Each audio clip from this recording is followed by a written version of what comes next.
Hello everyone, मी आहे ज्योती आणि ज्योतिष क्रिएटिव्हिटीमध्ये आपल्या सर्वांचं खूप खूप मनापासून स्वागत आहे. तर आज मी तुमच्यासोबत बाहेर मिळतो तसाच्या तसा परफेक्ट गार्लिक ब्रेडची रेसिपी शेअर करणार आहे. तर करायचे काय, एका भांड्यामध्ये आपल्याला 1 कप इतकं मैदा काढून घ्यायचा आहे आणि सेम कपने 1 कप इतकं गव्हाचं पीठ काढून घ्यायचं आहे. आपण इथे दोन्ही पीठं वापरणार आहोत. तुम्हाला यापैकी एकच पीठ वापरायचं असेल तर तसंही वापरू शकता. छान मिक्स करायचं आहे आणि हे साईडला ठेवून देऊया. आणि तोपर्यंत इथे मी घेतलेली आहे अर्धी वाटी इतकी दही आणि यामध्ये आपल्याला सर्व साहित्य ॲड करून घ्यायचं आहे. म्हणजे चवीनुसार मीठ घालून घ्यायचं आहे. 1 चमचा इतकी साखर ॲड करून घेणार आहे आणि पिझ्झा सीझनिंग इथे तुम्ही तुमच्या आवडीनुसार कमी जास्त करून घेऊ शकता. साधारण मी इथे अर्धा चमचाभर घालून घेतलेला आहे. 1 टीस्पून इतकं बेकिंग पावडर ॲड करून घेतला आणि 1/4 टीस्पून इतकं बेकिंग सोडा म्हणजे जो खाण्याचा सोडा असतो तो ॲड करून घेतलेला आहे. सगळं छान एकजीव करून घ्यायचे. तर इथं पाहू शकता अगदी 2-3 मिनिटातच याला असे बबल्स यायला लागले, म्हणजे परफेक्ट हे मिश्रण तयार झालेलं आहे. या पद्धतीने आपण दही वापरलं ना तर आपल्याला इथे ईस्ट वापरण्याची अजिबात गरज नाही आहे. तर छान हे मिश्रण तयार झालं की लगेच आपण जे पिठं तयार केली होती त्यामध्ये ॲड करून घ्यायचं आहे. आणि आणखी थोडंसं यामध्ये मी वाटीमध्ये पाणी ॲड करून घेतले आणि ते पाणी देखील यामध्येच ॲड करून घेते आहे. थोडं थोडं पाणी ॲड करत जायचं, कारण आपल्याला याचं असं पीठ मळून घ्यायचं आहे, त्यामुळे पाणी एकदम ॲड करायचं नाही आहे. तर मी तुम्हाला दाखवते आहे पाणी आपल्याला कितपत लागणार आहे. तर चमच्याने मी थोडा वेळ मळून घेतलं आणि नंतर हातानेच मळून घेतलं. हाताने मळलं ना तर आपल्याला छान ते एकजीव करता येतं, त्यामुळे या पद्धतीने मी हाताने याचा गोळा मळून घ्यायचा आहे. तर इथे पाहू शकता आपल्याला ना हे पीठ जे आहे ना ते थोडंसं सैलसर मळून घ्यायचं असतं. तर आता इतपत मळून झालं ना तर यामध्ये मी 1 चमचाभर इतकं तेल ॲड करून घेणार आहे आणि छान आपल्याला हे ना शक्य असेल तेवढं मळून घ्यायचं आहे. तर इतपत मी याला मळून घेतलं आहे आणि आता आपल्याला हे पीठ ना अर्धा ते 1 तासासाठी असंच रेस्ट करण्यासाठी ठेवून द्यायचं आहे, म्हणजे हे थोडंफार फुलून जाईल. तर आता हे झाकण लावून मी थोडा वेळ साईडला ठेवून देते आहे आणि तोपर्यंत आपण पुढची तयारी करून घेऊ. कढल्यामध्ये मी ना 1 चमचाभर तेल गरम करून घेतले आणि यामध्येच भरपूर अशा लसणाच्या पाकळ्या आपल्याला ॲड करून घ्यायच्या आहेत. आवडीनुसार लसणाच्या पाकळ्या घ्यायच्या, कमी जास्त तुम्हाला कितपत आवडतात त्यानुसार. आणि यामध्येच आपल्याला लसूण असा छान गोल्डन कलर येईपर्यंत तळून घ्यायचा आहे. इथे पाहू शकता या पद्धतीने तळून घेतला ना तर आता गॅस बंद करून घ्यायचा आहे आणि हा लसूण आपल्याला एका वाटीमध्ये काढून घ्यायचा आहे. तुम्हाला हवं तर इथे तुम्ही कच्चाही लसूण वापरू शकता, पण जेव्हा या पद्धतीने तळून आपण लसूण वापरतो ना गार्लिक ब्रेडसाठी तेव्हा त्याला छान अशी टेस्ट येते, त्यामुळे या पद्धतीने एकदा करून पहा. आता छान हा मॅश करून घ्यायचा आहे आणि यामध्ये आणखी थोडंसं आपल्याला पिझ्झा सीझनिंग ॲड करून घ्यायचं आहे. आवडत असेल तर चिली फ्लेक्स किंवा मिरच्या देखील बारीक चिरून यामध्ये ॲड करून घेऊ शकता. कोथिंबीर ॲड करून घेतलेली आहे आणि 1 चमचाभर साधारण बटर ॲड करून घ्यायचं आहे आणि छान सगळं एकजीव करून घ्यायचं आहे.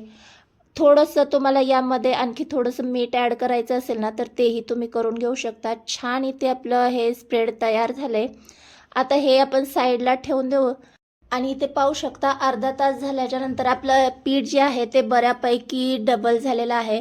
अगदी ईस्टप्रमाणे हे फुलणार नाही, पण थोडंफार हे फुलून जातं. तर इथे पाहू शकता विदाऊट ईस्टचं देखील आपलं पीठ छान हे फर्मेंट झालेलं आहे. आता आणखी थोडंसं याला 1-2-3 मिनटं मळून घेऊ. सुकं पीठ किंवा तेलाचा हात लावून याला मळून घ्यायचं आहे. बऱ्यापैकी मळून झालं की इथे तुमच्या आवडीनुसार तुम्हाला किती गोळे हवेत ना ते करून घ्यायचे आहेत. एवढ्या पिठाचे साधारण मी ना 2च गोळे करून घेणार आहे. तुम्हाला हवं तर 3 किंवा 4ही करून घेऊ शकता.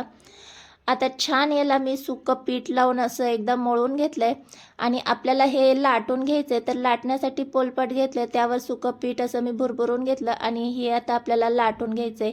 किंवा तुम्ही असं हाताने पसरून घेऊ शकता, पण मी पटपट होण्यासाठी हे असं लाटूनच घेणार आहे. लाटत असताना आपल्याला हे थोडंसं थिकच लाटून घ्यायचं असतं. तर इथे पाहू शकता मी या पद्धतीने असं लाटून घेतलेलं आहे. तर आता इतपत लाटून झालं की यावर आपल्याला आपण जे स्प्रेड तयार केलेलं आहे ना ते पसरवून घ्यायचं आहे.